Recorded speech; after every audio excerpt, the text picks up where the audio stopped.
So in the last video, we talked about fear and seeing fear from that angle of this person, Mary, feared their coworker.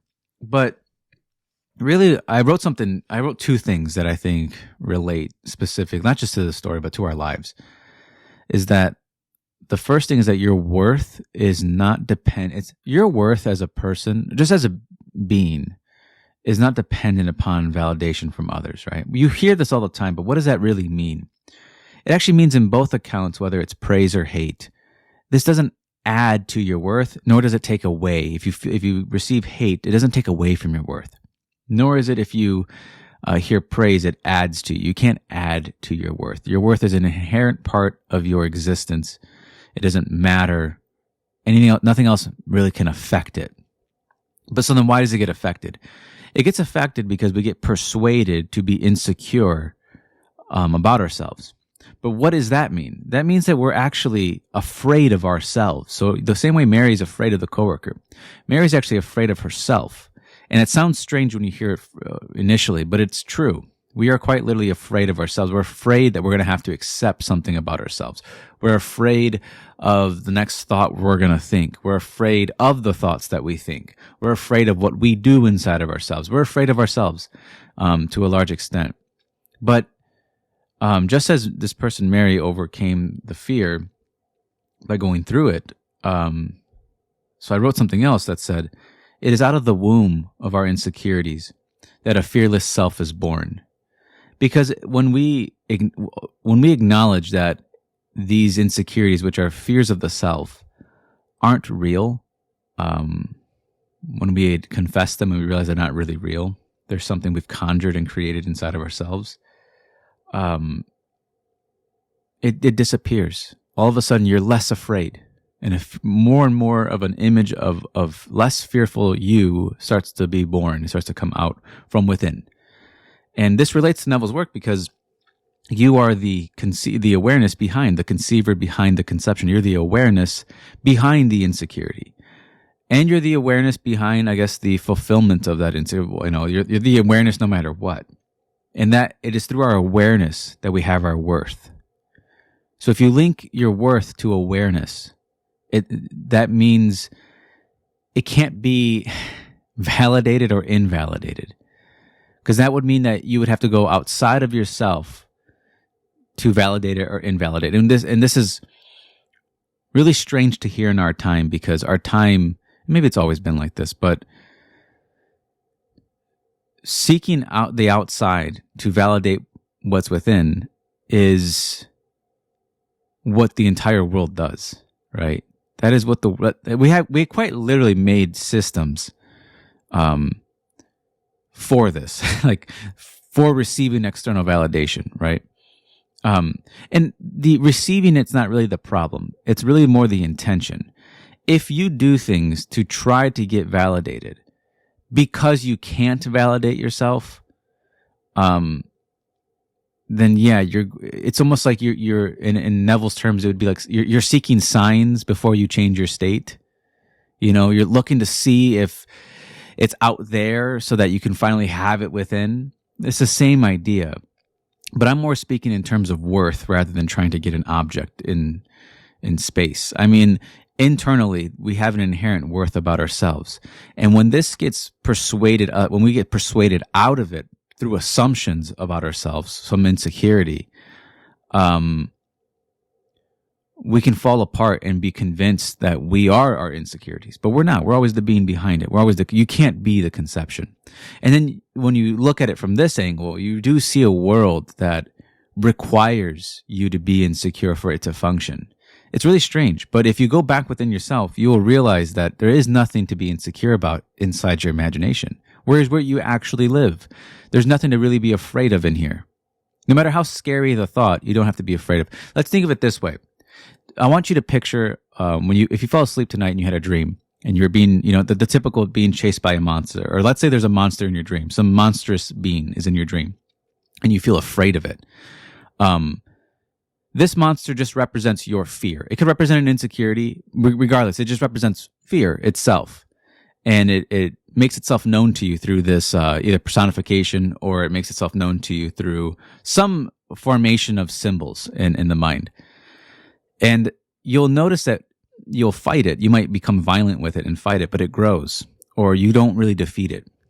Or you try to run away from it, and yet it chases you, right? It seems to be, and if you pay attention, you start to notice there's a connection between you two. And you don't want it to be connected because it's a monster, but it's a part of you. And what you do is you realize that if you stop being afraid of it, it starts to disappear. But really what's happening is your fear is disappearing within yourself. And so the symbol that's outside this monster disappears. And then you can conjure it back up by becoming afraid again. It's hard to become afraid of something after you realize you don't have to be scared of it anymore. But you could be persuaded again to be afraid of it.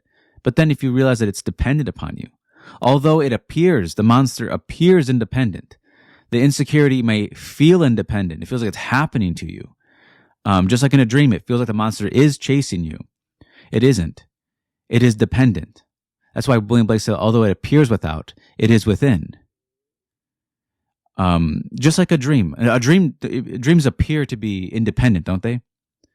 They seem like they're just all happening by themselves. And at times you're just a passenger, a part of it. You're just a part of it. And yet when you wake up, you realize all of it was dependent upon you, the dreamer. Even the monster. Even the horrible things, the horrible dreams. Some of us, we dream lovely things. Some of us dream hateful things. We dream scary things. Some dream dirty things. Some dream beautiful things. You know, we all dream differently, but they're all dependent upon the dreamer.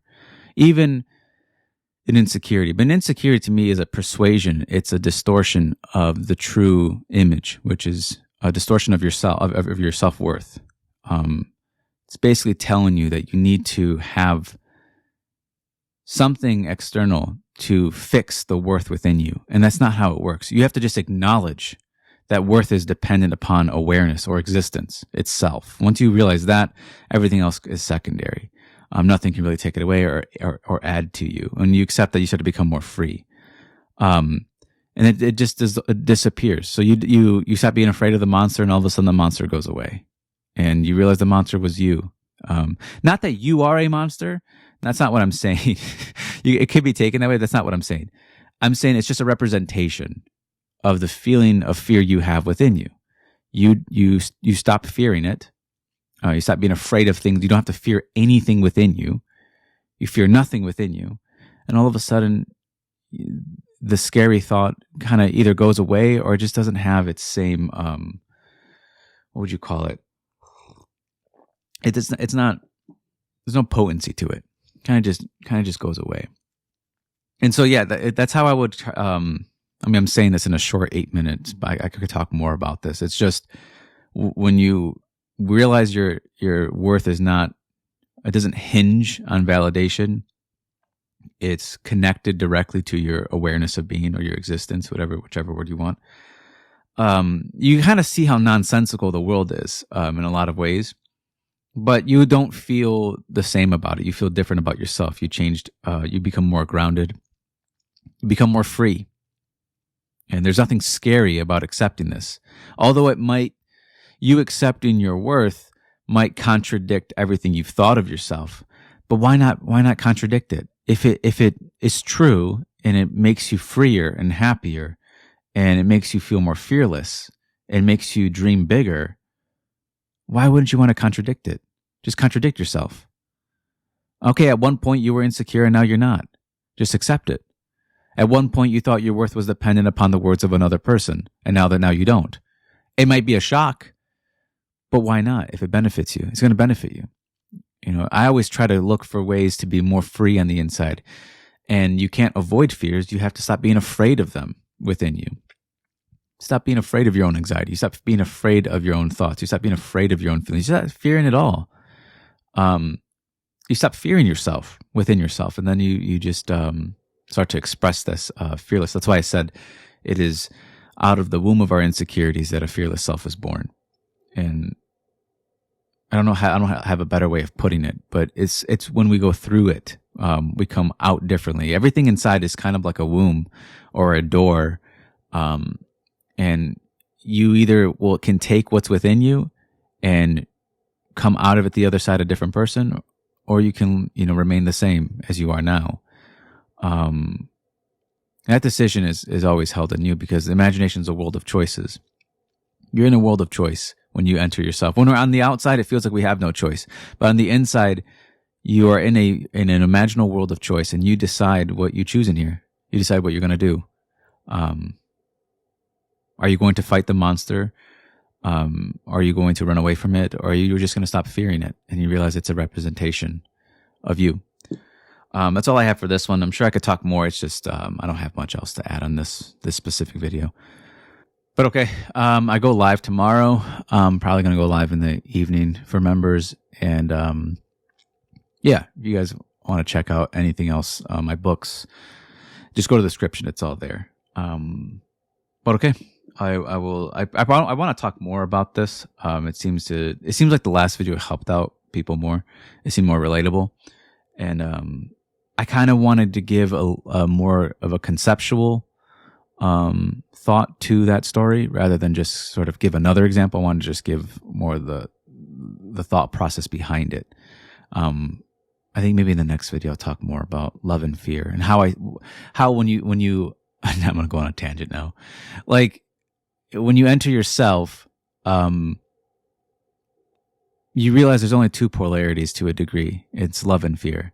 And life becomes far more simple when you see reality from within, rather than when you go outside, which is, you can't even find truth in this world. Everyone has their own way of seeing things, and it becomes so twisted and confusing. Everyone has a justification for everything that they do. And life it gets flooded with labels, and it's just a mass confusion. But when you go within, you realize it's just kind of two of these polarities that you get pulled into. But I want to talk about that in the next video. But okay, I'm going to finish this one up. Thank you guys for listening.